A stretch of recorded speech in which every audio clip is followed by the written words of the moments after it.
Thank you for tuning in to our annual video series from the International Symposium on Human Identification. Today we're here with John Collins. John, you presented a workshop this year. I am very excited to hear about that. Why don't you tell us a little bit about your background and what brought you here? Yeah, thank you, first of all, for having me. And it was a great workshop. It's a leadership development workshop, and it was actually named after something that's really important to me, which was a book that I recently released. But my background in forensics was actually in firearms. So my expertise was in ballistics. So I used to match up the bullets to the guns and in a lot of shooting cases. And that was my training, and did that for a number of years. And I was one of the investigators in the bombing of the '96 Olympics, which was really interesting, which really had a great impact on me, and I learned a lot about leadership and so forth, and got into laboratory management at a really early age, much earlier than most people would, and I wasn't really expecting it. And I was 30 years old, and I was in charge of a team of about 15, scientists and support staff, and really was not very good at it, and had to get good at it as quick as I could. And so I just, and had a really great career. Love forensic science, love working with people in forensic science. And I love to come to conferences like this to kind of stay connected to what's going on in the community. Well, you talk about moving into leadership at such a young age. That is, well, it's challenging at any age. There's a Yes. big difference between, right, doing the work in the field and then actually leading a team and Yeah. all that comes with it. So how did that all then translate into you becoming, really the coach for leadership, and particularly in this field? Yeah, it's a good question. There's two ways you can learn about leadership. You can learn about it from people that are really good at it, and teach you what they know, and teach you how to be a good influencer of people in a team. Or you can learn it from people who are horrible at it, and you realize the ways that you don't want to do it. And that's how I learned. And for lack of a better way of describing it, I was really subjected to some really horrific managerial styles and approaches that borderlined on abusive. And I thought, I'm not sure I want to be in this field. But that's when I took an interest in management and started giving talks and presentations about leadership and forensic science and what it should look like, and asking difficult questions. How should we be leading our laboratories and our forensic units? And it really just kind of exploded from there. And I ended up retiring my career after 20 years so that I could start my coaching and leadership development practice, which is what I've been doing now for about 10 years. So it grew out of knowing what I didn't want to be as a leader, and really helping people who are in positions of influence and leadership to be more effective at it. That's such an interesting transition. I mean, I think all of us have experienced leaders that were both good and bad and have our own feelings about that. But, you particularly obviously had some experiences that really made you want to change things in the field. Are there any examples or things you want to share that made you think, I have to change this? Yeah, the one thing in particular, and I appreciate that question for a very specific reason, is we have to keep something in mind that's really important to the context of leadership in forensic science specifically. And that is that the vast majority of people that are in forensic science work in law enforcement agencies. And what I have discovered, and what many people discover in this field, is that this juxtaposition of science with law enforcement, which is a paramilitary style of culture, does not always go so well, and can be very difficult for people that work in the field. And so the answer to your question is that what I've really tried to change in my own way, and what I've really tried to advocate for, and has been a mission for me for many years, is for there to be much more effective and people-centered approaches to leading people in forensic science so that they can function as a team. And unfortunately, law enforcement is very hierarchical. And what we know through research is that hierarchical behaviors suppress teamwork. And so that's really been at the heart of what I've been trying to do and trying to help people be more effective, people-centered leaders, and hopefully also have an influence over the sworn law enforcement commanders that are overseeing our laboratories. Let's talk about, what you've developed over these 10 years. I believe the title of your workshop was The New Superior, which is also the title of your book. Yes. So let's talk about what that means. Yeah, the new superior was sort of a vision that I had, and it developed over many years. But basically, what's at the heart of that concept is that the new superior is the leader who inspires people and who enables people to be, to use a phrase that's used a lot, better versions of themselves, and who facilitates teamwork and nurtures teamwork, whereas the old superior, which I talk a lot about in my book, is an approach to management that is more entitled. In other words, I have more rank than you, I'm superior to you, and therefore I'm entitled to some perks and some levels of courtesy that you're not entitled to. And it's a very broken way of thinking about management, but the problem is it's endemic in our workforce today. It's endemic in law enforcement, and it's a problem that really bears heavily on the profession of forensic science. So it was my way of sort of creating a distinction between these two approaches, and to really encourage, first of all, to help people understand what this old style of superiority is, why it doesn't work, and what this new way of being a superior really means now in the 21st century, where we have workforces now and teams that are much more capable and skilled and knowledgeable than they were 100 years ago or whatever it may be. So it was really a labor of love. It was a very difficult project, but and I tell a lot of stories from my forensic career and what I learned about leadership from those experiences. Writing a book is never easy. I've ghostwritten a number of them, and yes, that is a project that it's just a project, we'll say. Yes, very much so. I very much appreciate anyone who has gone through that and come out the other side. And Yep. you're in a good place now. So you did talk about how a leader in the forensic field differs sometimes from a leader in another field. And maybe some of that is the hierarchy you were talking about, but I'm sure there are other elements. Like, what are special considerations that you shared in your workshop, for example? Well, first of all, one of the things that we really try to emphasize, and that I try to emphasize, not only in the book but in the workshops that I do, is that it's fascinating that the research shows that only about 10% of us have what is described as a high capacity for effective leadership. And that's kind of alarming when you think about it, and people might be somewhat, surprised or concerned about that, but it is in fact the truth. So what that means is that leadership does not come naturally to most of us. What does come naturally to us, because we are a species of animals on this planet, is hierarchy.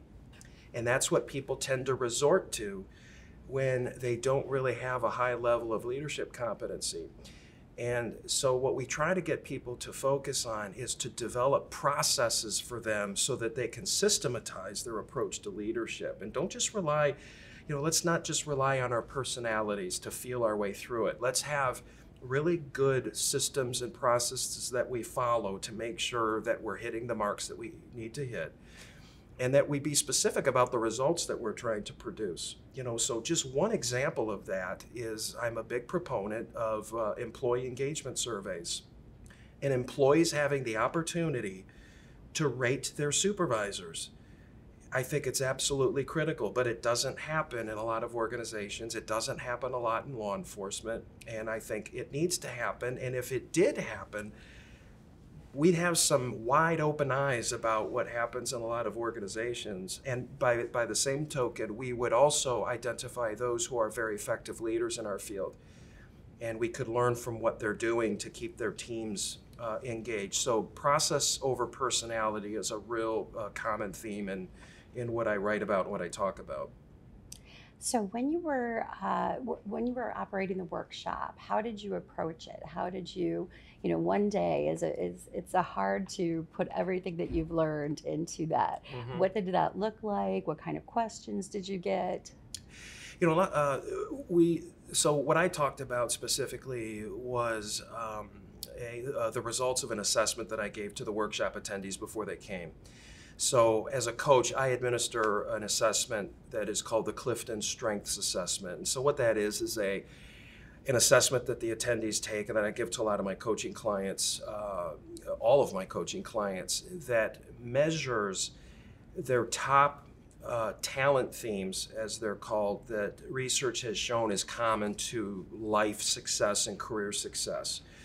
So, what we want to do is we want to help people understand who they are, how they're uniquely wired, and we want them to utilize those skills. So, as an example, if I have one workshop attendee whose top Clifton strengths is achiever, that's an individual that I want to really focus on goal setting, being very specific about the results that they want to produce, and what is it that they want to get done. On the other hand, if we have an attendee, which we did, that has harmony as their number one strength, which is a relationship building strength, I want that individual to focus on the interactions with their people, interactions with their clients, and really work towards getting people on a common page and creating consensus. So that becomes part of the process.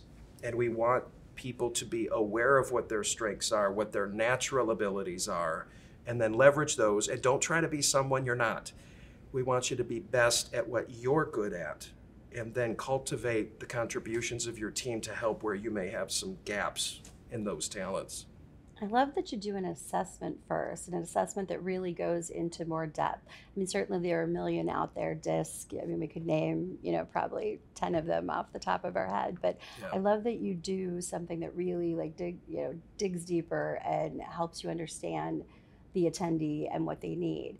But what really fascinates me is then once you know that, how do you help people cultivate the team members to fill in the gaps that they have? Because obviously, I think what you're saying, and please correct me if I'm wrong, anyone can be a leader, but you need to understand yourself and what you're good at, and Hmm. then what you need to fill in, or, to make sure Right. things work. So it's a great question, and the answer that I think we really emphasized in the workshop yesterday was that we have a disadvantage in some regards being in the kind of field that we're in here in forensic science, because we have such a large number of cases coming into our laboratories, and we have so much evidence that's flowing in, and we only have so many people to work those cases.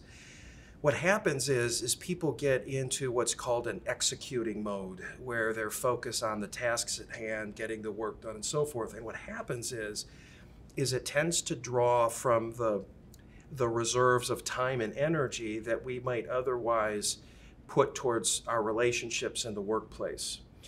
And so for managers, this becomes a particular problem, because what people will do when they start getting overwhelmed is they withdraw from their relationships. They become overwhelmed by the work. They take less interest in their people. They become less curious about their people. And so you're less likely to hear a question like, hey, how was your daughter's volleyball game last night? Something like that, where people are genuinely taking interest in each other.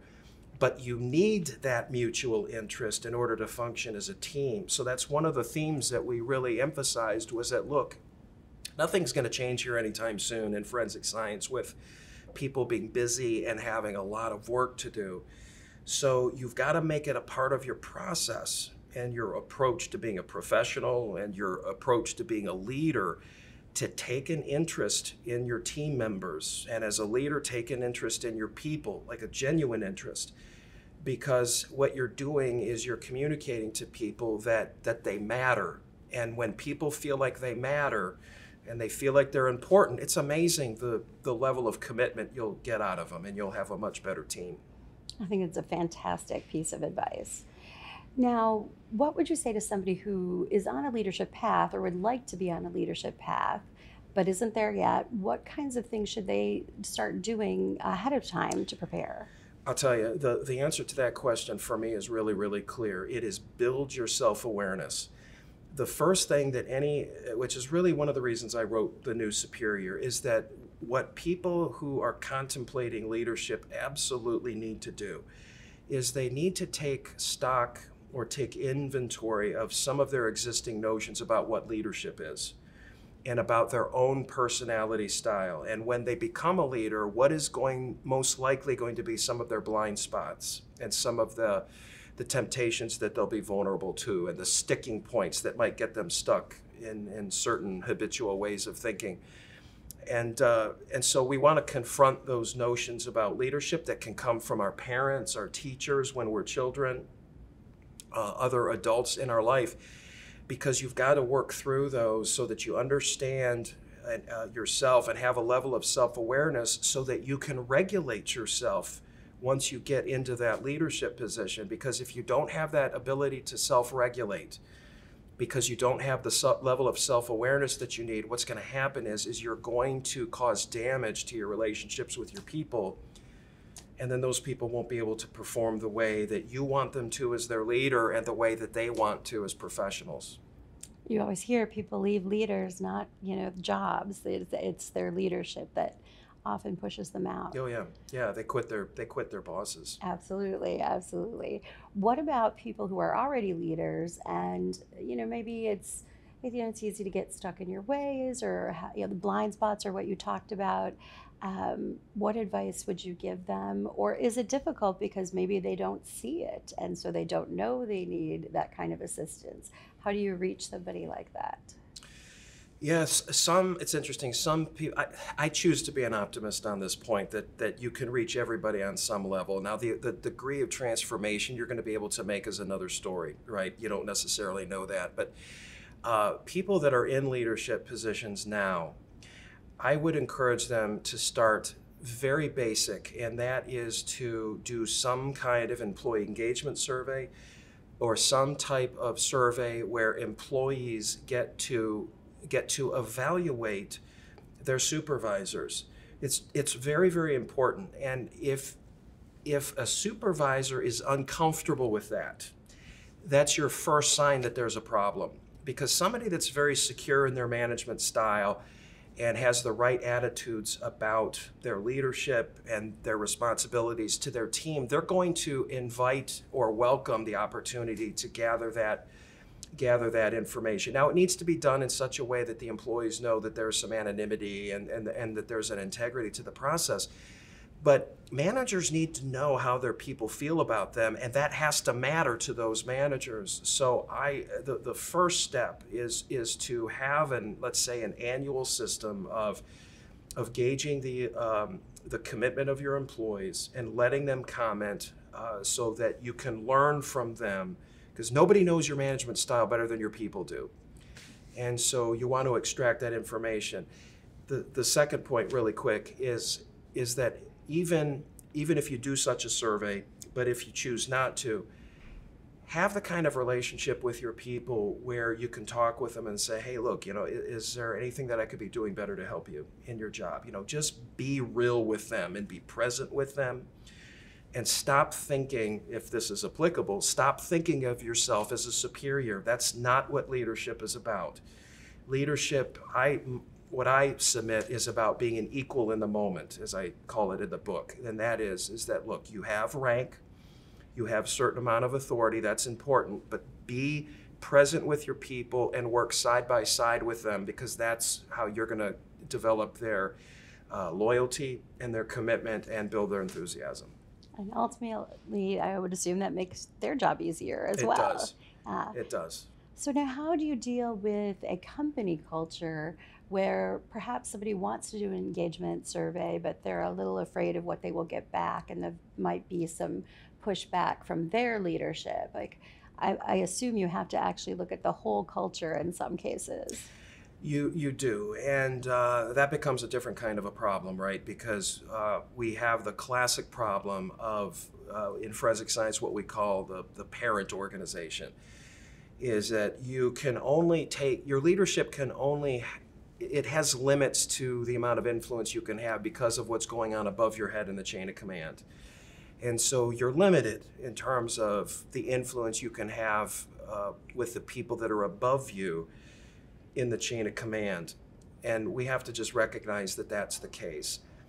But what we want to do is we want to help people stay connected to why it is that they do what they do, and why it is that forensic science is what we're talking about here in this case, why it's important. But with any organization, so if I was running an accounting firm, I would want my accountants to be regularly reminded of why their work is so important. And there's a lot of creative ways to do that, but you want to connect people to their sense of purpose, because that actually allows them to weather greater storms to the extent that there are some cultural or managerial problems that they're coping with.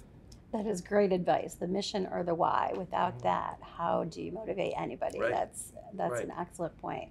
How about any specific examples from the forensic scientists who took your workshop? Were there any surprising questions that you hear all the time? Any tips you can give the audience who is watching, which will be largely forensic professionals, Yeah. since they weren't able to attend the workshop? What would you tell them, until they can come to another one? Yeah.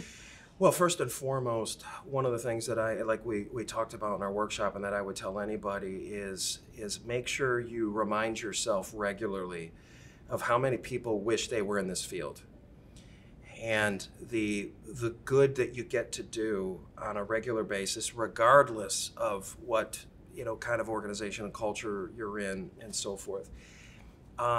The hard thing for me, and I think for anybody that does what I do, is when you talk to workshop attendees that will sidebar with you, and what they will tell you is that they are at their wits' end because they are reporting to a manager that is just not competent, at least not by today's standards. And so what happens is when you have incompetent managers or managers that don't know how to relate to their people, then what they tend to do is resort to their hierarchy, and they engage in hierarchical behaviors that just drain the enthusiasm out of their employees. And so when they have a chance to talk to somebody like me, who's a coach and specializes in this stuff, I hear these stories. But what I would tell anybody is you really have to keep heart. You have to focus every single day. I encourage people, like we did in the workshop, one of the best tips that you can give everybody is plan every week before it begins. In other words, set goals every week that will make that week a success for you. Because if you can make that week a success, it will allow you to sort of emotionally deal more effectively with anything else that might be frustrating you in your culture or with your manager. So try to be intentional about how you conduct yourself. Be a consummate professional 100% of the time. Don't ever give that away, because that's the one thing that you can control. And be able to go home at the end of the day, feeling good about how you handled yourself. Try to make one of your teammates, try to make their day a little bit brighter if you can. And go home at the end of the day feeling good about what you did, and then finish each week accomplishing the goals that you set for yourself. And what you do is you create momentum, and you start to feel more like a player in the game rather than a spectator, and that just feels better. That is good advice. I mean, the only thing we can control is ourselves, not the Yeah. circumstances around us Yeah. sometimes. Yeah. Well, what's next for you? Well, it's interesting. So I'm excited because I hired a production company out in Los Angeles to do the audio recording for the new Superior. So that's going to be out here in a couple months. So I'm going to be doing a lot of promoting of that book. And so that's gonna be time consuming. I've got some workshops that I'm going to be doing at different parts of the country. But I am excited about that audiobook coming out. I'm thinking about my next writing project. But the other thing, I do a podcast called the Crime Lab Coach Cast, and I do it twice a month. And I've got some ideas to sort of improve the format of that and to reach a wider audience in forensic science. And so I'm going to be putting some more effort into that, because the audience is growing, and it's no longer just an experiment for me. It's now something that really has some great possibilities. And so I've got some goals that I've set for myself in 2023, and those are two of them. And I just am trying to keep connecting with people. I still do a lot of one-on-one coaching with people in forensic science, both in leadership positions and not in leadership positions. And I'm going to just keep doing what I'm doing. Those are some really exciting projects. I'm and very that's, excited about it. Yeah, yeah. I'm glad I get to do what I do Yeah. for this particular community. It's rewarding. Well, it's so nice that you have different ways for people to reach you, whether they're listening to the podcast, reading the book, or going to a workshop. Right. Yeah. Exactly. Yeah. Right. And it sounds like you've been with us a few times, presented a few times. What brings you back to ISHI? One of the things that I have just really fallen in love with this conference is the level of professionalism of the individuals that host it, that plan it, just everything, the attention to detail, the design of the graphics that you see. It's a very welcoming environment. But one of the things from my perspective that's really relevant is we're seeing more and more decision makers, higher level decision makers coming to this conference. So it's obviously still a forensic biology conference, but we're seeing more people that have higher level decision making authority in their laboratories, because I think that they're like me, they're very curious about what's happening in this field. And DNA is the driver of a lot of the change that's taking place in forensic science. So I think a lot of us feel like if we can stay connected to this community, it helps us be more aware of what's happening in forensic science, even beyond DNA. And so I love the conference. It's so well done. And I always leave here feeling energized, which is, you can't pass that up. No, it's a great feeling, and I would agree. And wow, watching it over the past 10 years has been fantastic. Yeah, absolutely. The familiar faces every year. Yeah. Hope to see you many, many years to come. Unfortunately, I know more faces than names, so I'm getting better at that. That's tough as we get bigger and bigger. That is tough, yeah. That's right. That's right. Well, John, we so appreciate you Thank both, you for having doing me. a workshop, taking time to do this. It's wonderful. No, thanks a lot. I enjoyed it. Thank you so much.